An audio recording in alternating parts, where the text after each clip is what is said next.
The house has gradually been taken over by Boston ivy. It looks lovely in the autumn when it turns bright red.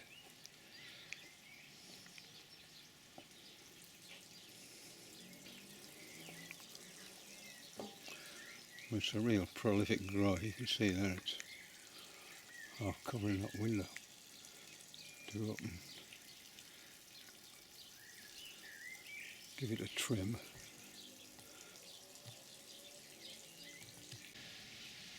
This little pansy, it seeds everywhere. It's been going here for years. It's a real bonny thing.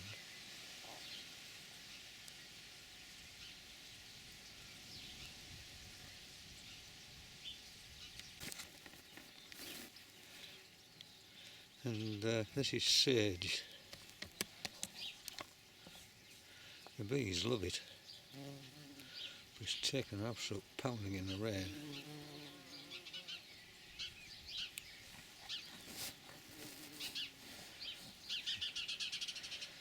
Spread eagled.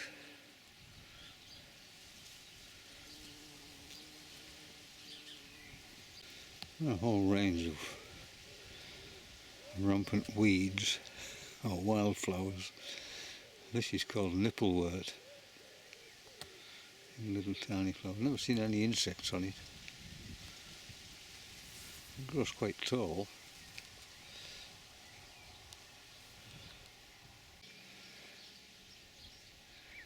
Despite all the signs of ash dieback on this tree, it's done pretty well this year. How many more years we will get, I have no idea.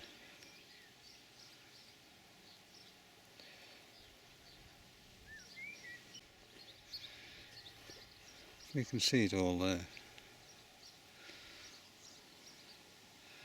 Lots of dead branches, dead twigs.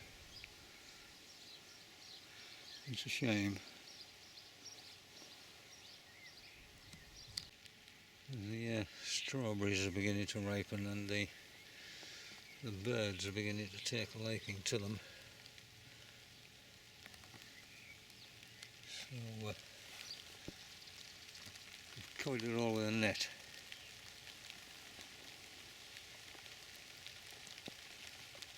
Keep them off. It's the 16th of June and these are the yellow flag in a pond.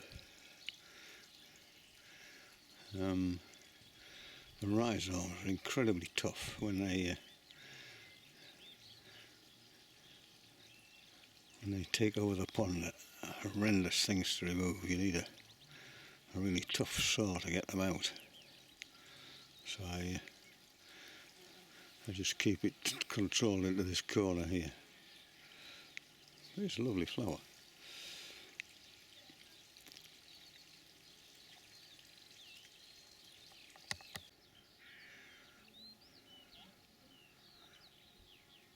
And this is one of the clematis. It's a Nellymosa type.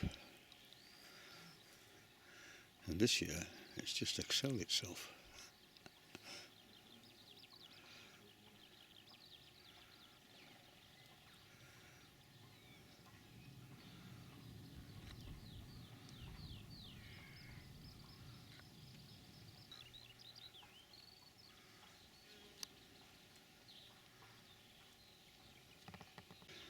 And the cowslips have given way to these oxeye daisies.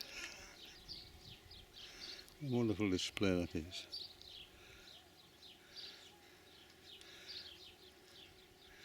And beneath the oxeye daisies is this bird's foot trefoil, which the bees love.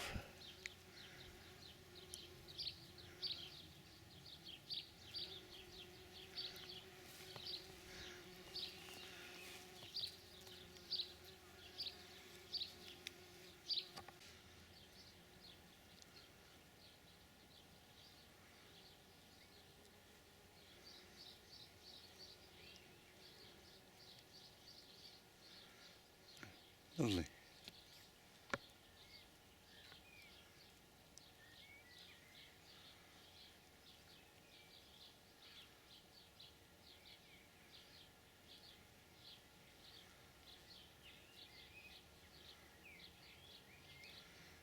Beautiful. A patch of quaking grass.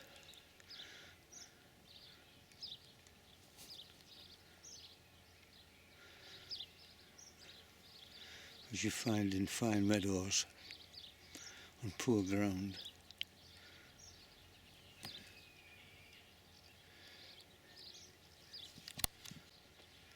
And I think it's a hoary plantain. It's not the rib leaf plantain which you normally get. This is again something you find in wildflower meadows. Quaking grass there. There are lots of different grasses. I'll collect them and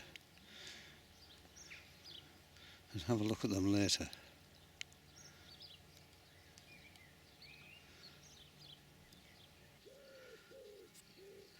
And the net seems to be keeping the blackbirds off the strawberries.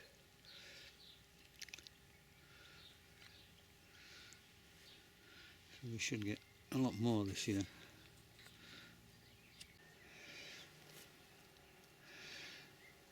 And the onions seem to be coming on all right.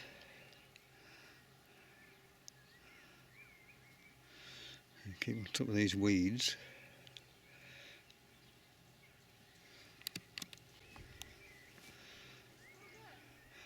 And hopefully with all this rain the potatoes will do well. And now looks like a painted lady butterfly. They migrate from the continent.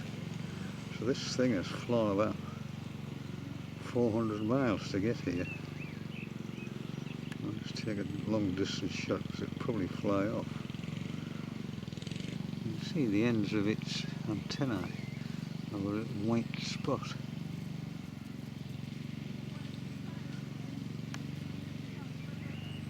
This is a bunny looking thing. We don't get them every year, but this year I've seen several. This is the first time I've seen one in a garden. White tipped antenna.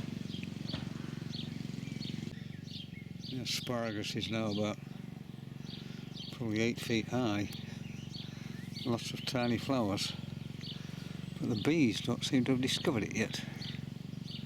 They like it. And the pollen is bright red. So you can tell when they've been working on it.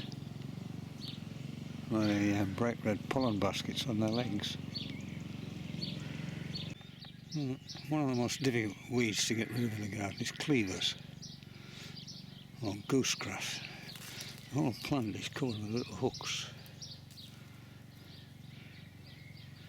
There's that little white flower. And it climbs all over hedgerows, really, really dense, and cuts the light off to the hedge. And here's a really dense patch, but I'll just leave it because it's not causing any problems where it is.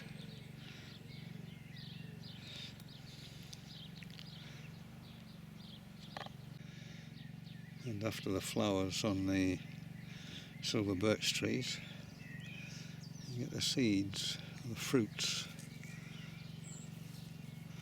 Spread their little seeds everywhere.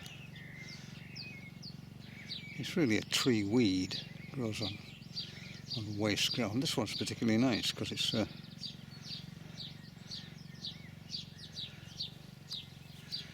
of drooping. And these are the brambles. These are a real thug in the garden. These, look at the spikes on there. This thing puts on about 10 feet of growth every year. You have to keep cutting it back. You can see them there. Like a triffid. If you don't keep control of it, it'll take over the whole place.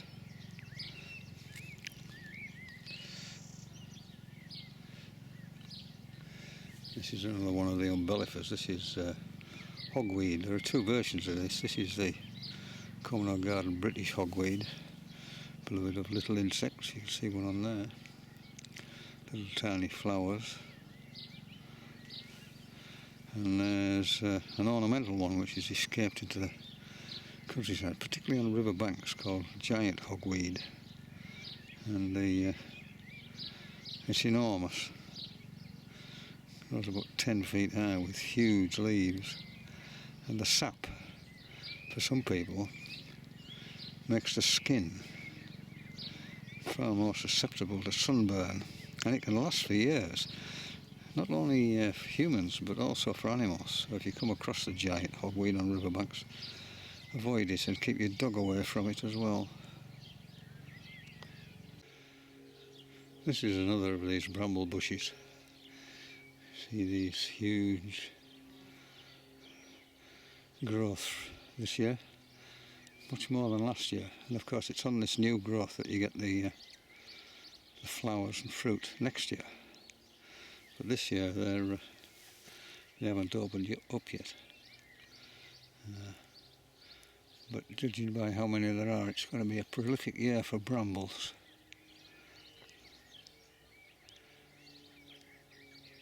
And here you can see the hawksbeard.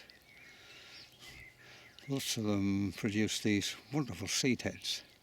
They're glorious in this sunshine.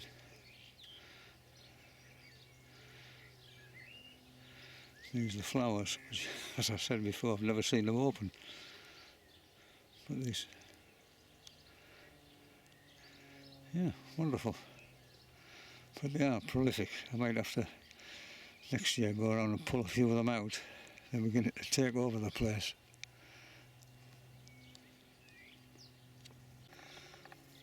The other wildflower of June is white clover, which of course bees love it. Lots of bees on here. Common or garden bees, but all the same type. On a bird's foot trefoil it was these red bumblebees, whereas here it's these ones with the white bums. And a little splash of colour there from the poppy.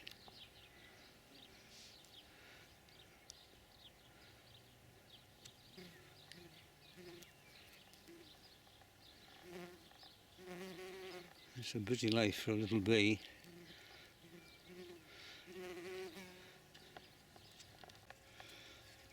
And planted throughout the garden there are lots of strawberries. They're a much smaller version. They're called wild strawberries, but they aren't wild at all really. And you can see the fruit. Much smaller than an ordinary strawberry, but bigger than, much smaller than a run-of-the-mill strawberry, but bigger than true wild strawberries. And I'm quite lucky to find these because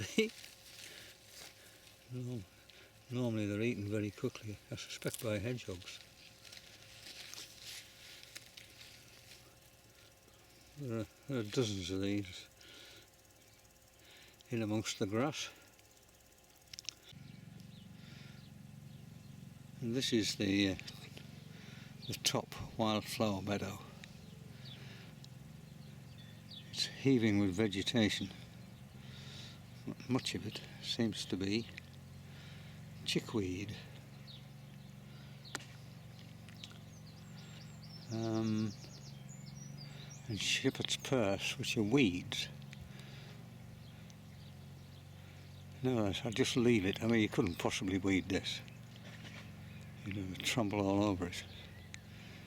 So I'll leave it and see what comes of it. There's also some red dead nettle you can see in amongst it.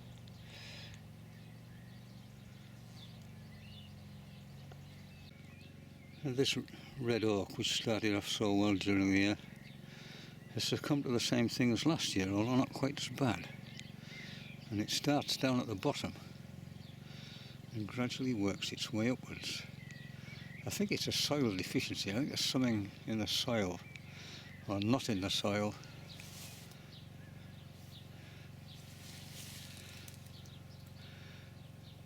Just getting these brown patches in between the veins of the leaves, and eventually the leaf curls up. Like that one there.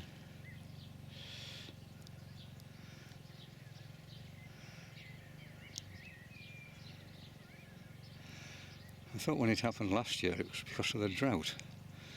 There's obviously something very wrong here. Anyway, I've mulched it with some cuttings from the garden. Maybe there's some nutrients in that which will seep down to the roots, and hopefully next year it won't be as bad. But yeah, it's a great shame. There's lots of this in the garden. There's lovely pink flowers. And lovely foliage as well.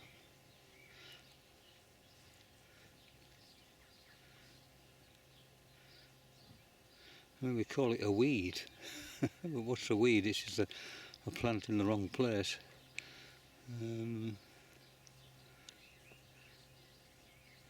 Yeah, not nice. When I cut the vegetation in the garden here, the paths, instead of tipping the cuttings on the compost heap, I just give each of these trees one sort of container full of air from the back of the lawnmower, just as a kind of mulch, but also as it decays it will release nutrients into the soil, and I think this soil is particularly lacking in nutrients. Just give them one container. If you give them too many, then it can cause all kinds of problems. And then when that gradually decays and disappears, then I'll give them another one. It probably takes about 4 years before that will go. But I do think it helps them. But obviously you can't use cuttings from your lawnmower if you've been using a weed killer to kill weeds, because that won't do the tree any good at all. This copper beech, which had been growing in the other part of the garden for something like 15 years and done nothing, so I moved it up here. And last year I got nothing at all, thinking it had died off. Well, suddenly this year, with all this rain, it's suddenly begun to produce foliage. I'm not sure how well it'll do, but at least it hasn't died off. And copper beeches, of course, lovely trees. Here's another little patch of these strawberries. I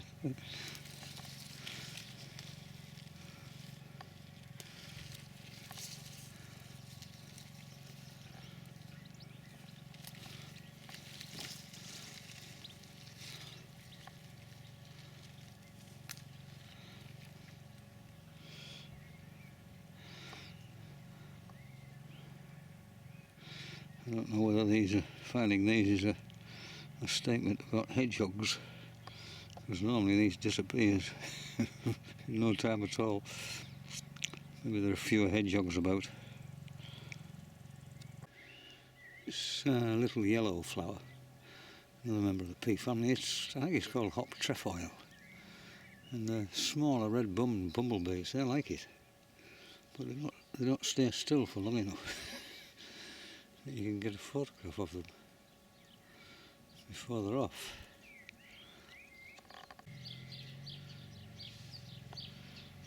This is ragwort.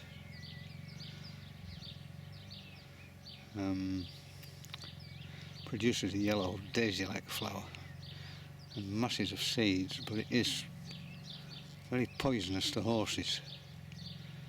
And if you've got it on your land, you're supposed to pull it up.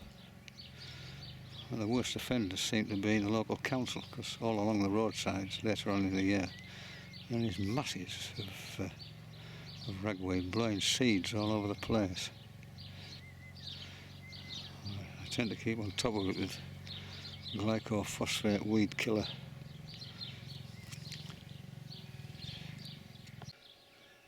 Well, it's now the middle of June the 17th, and the contrast between this year and last year is amazing. Last year it was up in a high 20 Celsius, absolutely bone dry, didn't get any rain for weeks on end. very little growth. This year it's been a complete opposite. Temperature's around about 20, but it's rained every day for weeks now, interspersed with bright sunshine like now. I mean, last night it rained very heavily, and of course everything is growing really, really quickly. The amount of growth these trees have put on in what, 3 months? April, May and June is amazing.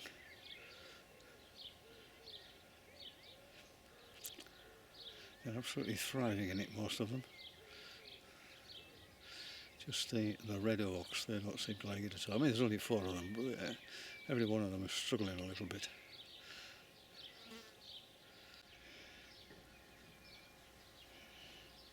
This is the Bramley apple tree, and you can see that aphids are a major problem on here.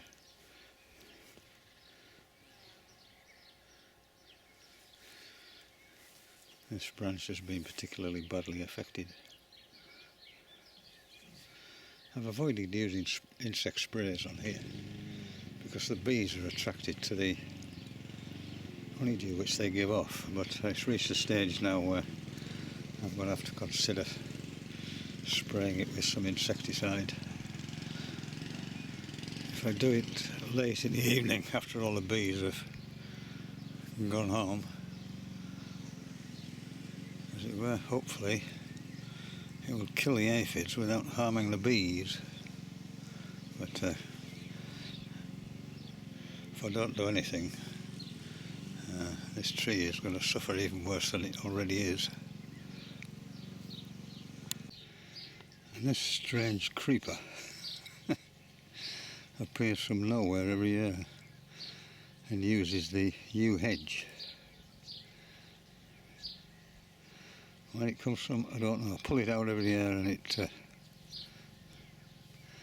reappears as these little sort of yellow flowers.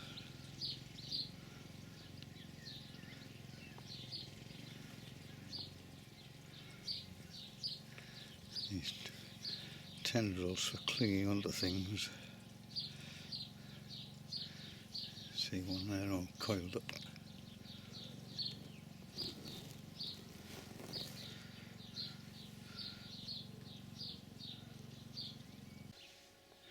I don't normally grow garden flowers, but when I was getting some fertiliser in the shop, I came across these. I was quite taken with them.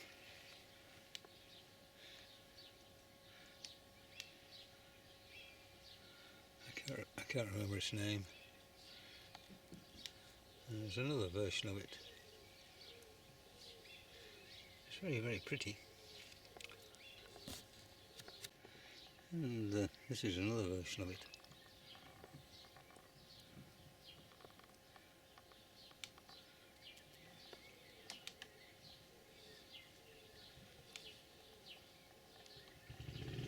And the wild honeysuckle has emerged. Lovely smell, lovely scent in the evening. In fact, I can smell it now.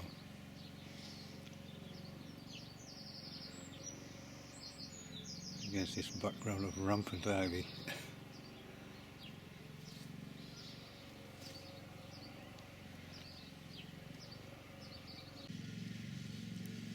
And all along this border is herb bennet.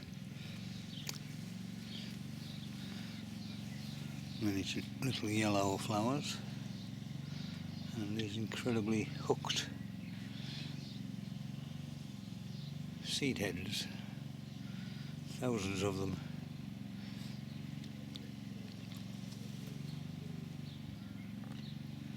I should pull it out, but it keeps all the other weeds down.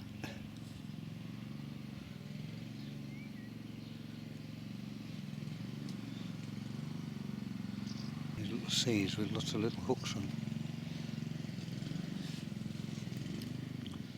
You can see them there.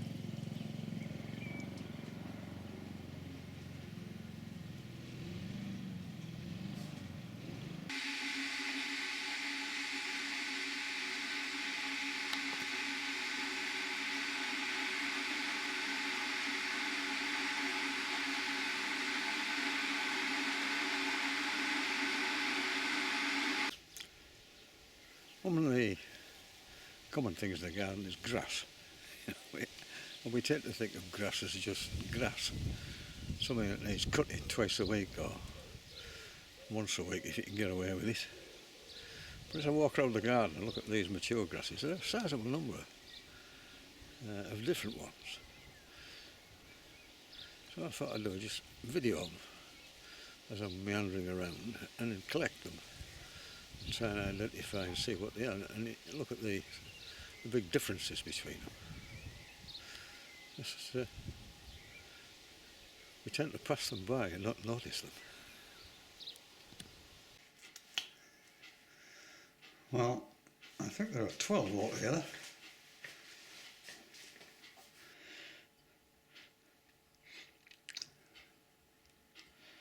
Some of them are quite easy to identify, but others it's a bit more difficult.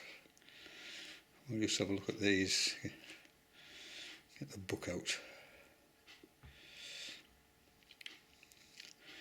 Just lay them down and identify them individually.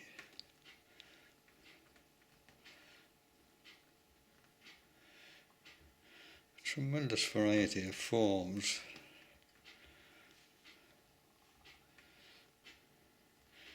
Some of them, of course, are very fine grasses, and others are really coarse, really thick tussocks, which you don't want. But the thing I noticed is that there is no ryegrass at all in the garden, which is really surprising.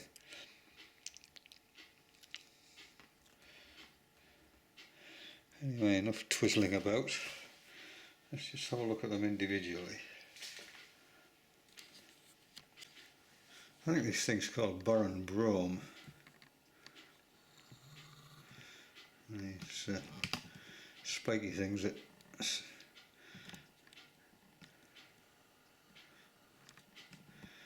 cause all kinds of problems. Sort of stick into your socks. When it comes to dogs, they get inside dogs' ears, and it's very difficult to get them out because all the hairs point one way. So they can be a nuisance, but it's quite a delicate looking grass. That's Yorkshire fog. It's just a grey-green foliage and that reddish look to the seed heads when they're closed. It's a rank grass. You don't want too much of that on your property. Even animals, cows don't eat it. That's another easy to identify one, crested dog's tail.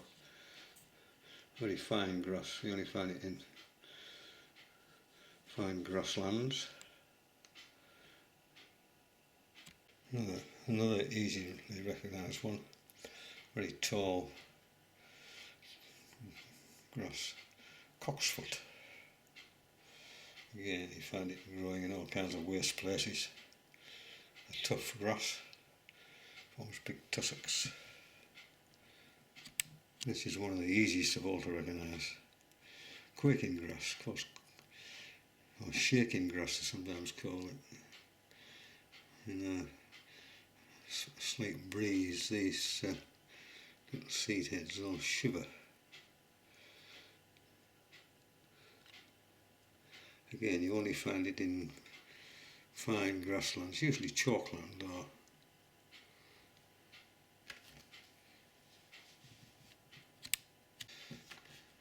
and this is where it gets a bit more difficult. Without pouring through the book, I don't know what these are. But it's just lovely delicate grass.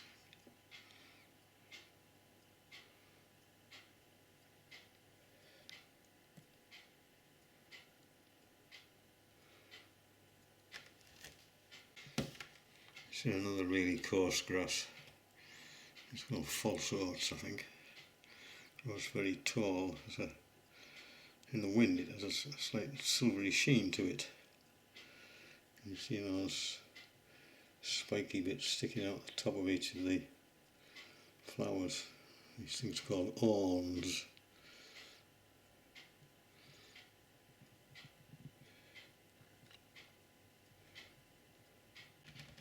These grasses are the most difficult to identify. There's so many of them. That's one of them. Well, that's the first strawberry picking on this patch. It's very good, considering we didn't get any last year because of the drought.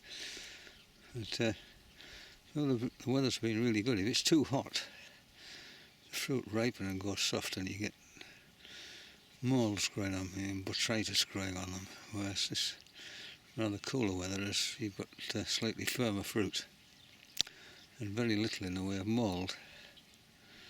And those snails continue to be a problem. We put up with that. Anyway, this is to make jam with. And then later on there'll be another picking which will be about the same size as this. And I'll probably give them away and other people can use them. There's a limit to how much jam you can eat.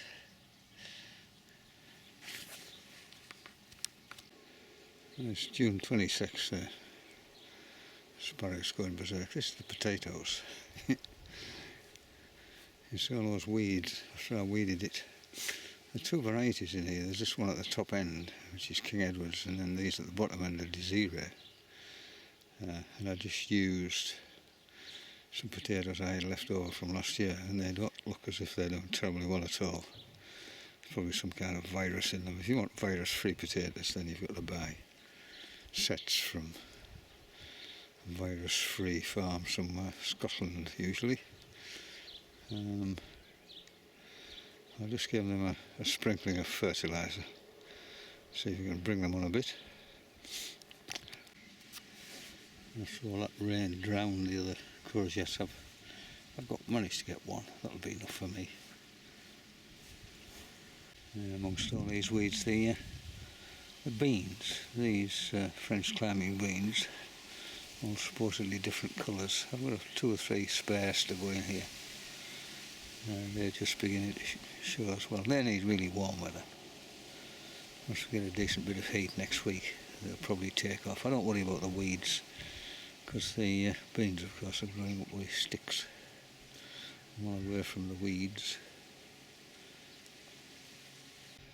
And spraying this apple tree with insecticide seems to put paid to all these aphids. And hopefully the tree will recover during the year. We won't get many Bramley apples, but then again, I had a lot of Bramley apples last year. You couldn't give them away. And this is the butterfly bush. When it flowers, the butterflies love it. Chop it back every year. It's a prolific plant. In fact, it's a prolific weed. Produces millions and millions of seeds. You see them growing on buildings and cracks in chimney pots and so on, doing all sorts of damage. But you notice them particularly. There's a weed on the London Underground system when it's travelling across the surface. There is mile after mile of this stuff, as well as Japanese knotweed, which they seem unable to control.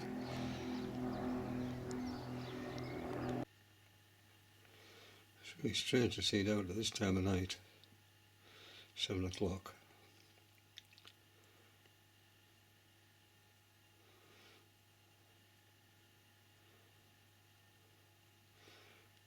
Just feeding his face, he is, or she is.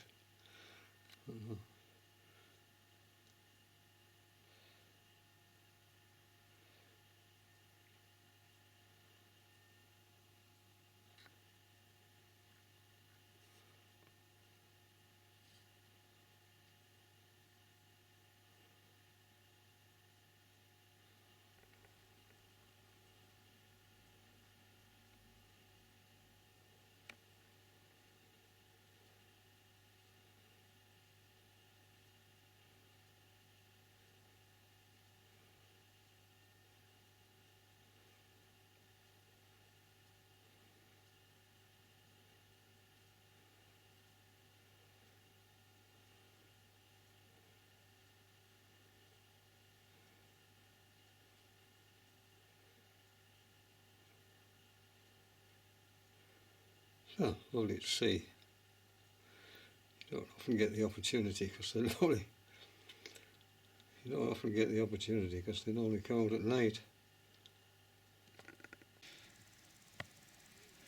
The bird's foot trefoil is about finished. It's going over. You see the seed heads here. And there looks like a bird's foot, which is probably where it got its name from. And bramble flowers have opened up, beloved of bees, hoverflies.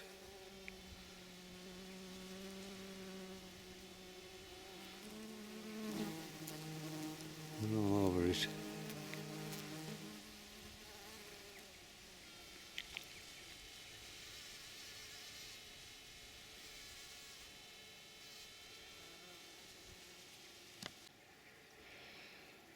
But as I've said before, this particular variety of brambles is a real thug. You can see here these huge growths. I don't know, yeah, they must grow 12 feet a year, these things. And of course when they touch the ground, they root. So you get this sort of looping action as they gradually take over the place, and it wouldn't take them very long if you didn't keep chopping them back. And you have to be pretty brutal.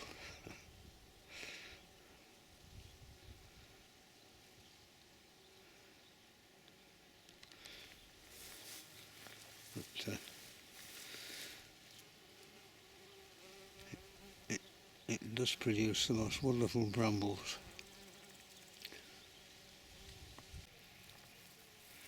There's the odd bit of clover still, but most of it has been well pollinated by these bees.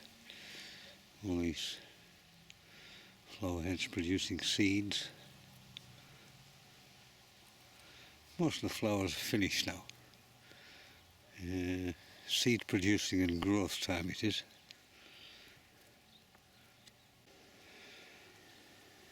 This, which was planted with wildflower seeds, there's the occasional flower beginning to appear amongst the weeds. This one here, very much loved by pollen beetles, as you can see there. You also get that wonderful radiation in the middle, like sunflowers, that spiral in both directions.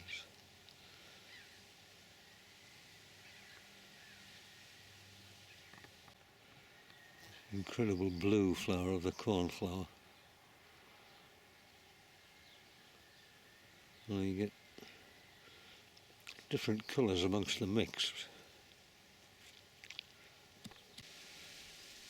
And it's going to be a tremendous season for hazelnuts. And there are thousands of them.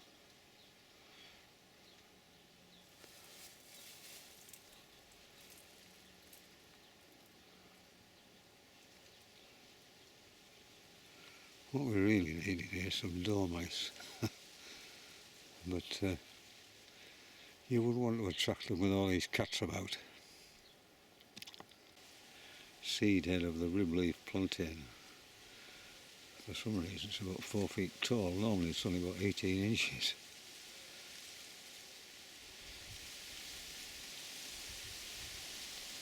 That's probably a better example of it. You can see the dead stamens there. A ring of stamens gradually moving up towards the top. And the stigmas, female parts, sticking out there.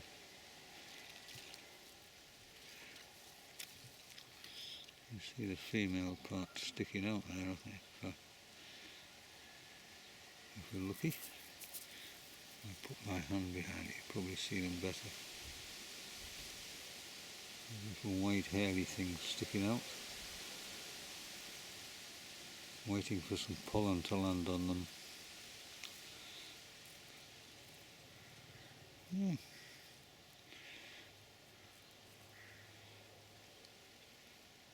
It's amazing how these things come about.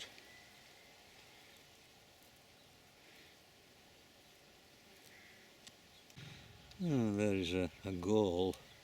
Oak trees get these a lot. An insect has laid an egg in the leaf, and the leaf produces this gall, and there's this little larvae inside it.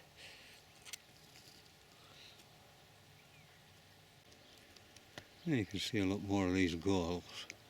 They're never a big problem, and they don't seem to harm the tree particularly.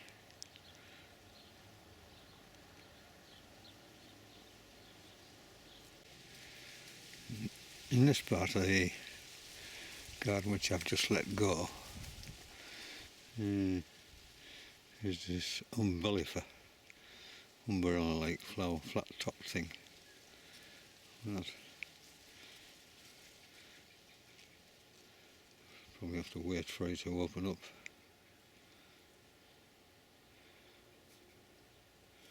It's got that sort of feathery circle of foliage just beneath the flower.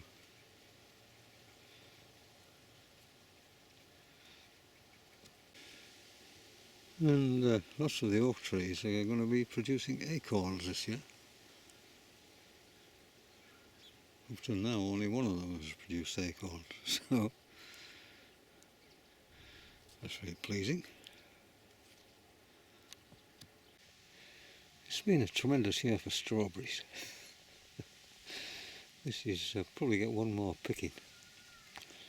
I made 25 pounds of jam with them. There's a limit to the number you can eat, not to mention the double cream you put on it, which is bad for your cholesterol levels. So I'll probably freeze these. They do freeze quite well once they've been cleaned up. This is obviously a blackbird or sparrow. I think it's probably a sparrow being pulled to bits. It's obviously a sparrowhawk. Cats just take the whole thing away. You get a few feathers, but here you get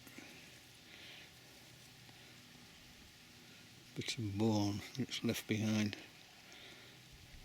It's the top predator in the garden, and a wild creature, which has got young to feed, so you don't mind it.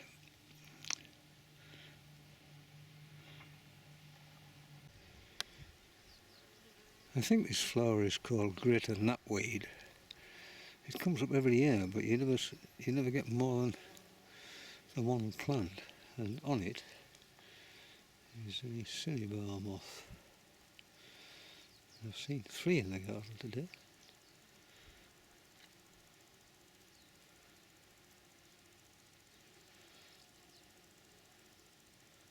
One of the very few moths that comes out in daylight. But birds don't like it, it doesn't taste nice at all. A pair of cinnebar moths mating. They're bonny things.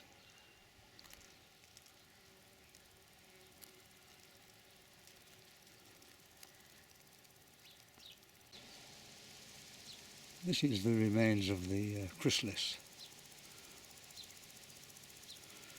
And there's the cinnebar moth which emerged, mating with another one.